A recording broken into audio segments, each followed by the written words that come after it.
নমস্কার বন্ধুরা, আমি সৈত্রী। একটি নতুন ভিডিওতে তোমাদের স্বাগত জানাই। আজ 23শে ফেব্রুয়ারি।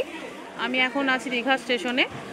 সকাল 5:50 নাগাদ আমার বার্নপুর থেকে ট্রেনটি ছেড়েছে।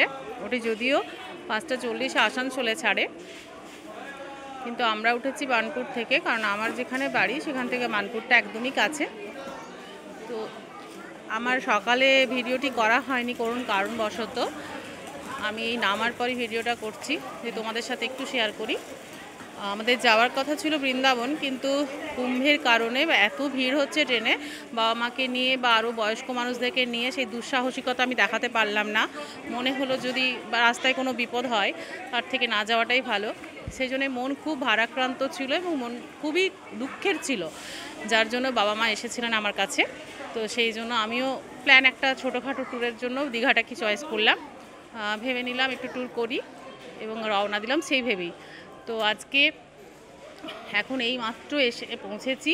এখনও পর্যন্ত আমরা অটো, টোটো বা গাড়ি কোনো কিছুর দিকেই যাইনি। আমাদের হোটেলও কিন্তু বুক নেই। তো গিয়ে এবার দেখা যাক কি হোটেল পাই বা আমরা কোন পথে যাই।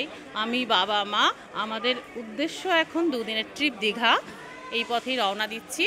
তাই ভিডিওটা এখন আপাতত এখানেই শেষ করছি, গিয়ে আবার বাকিটা তোমাদের সাথে শেয়ার করব। টাটা।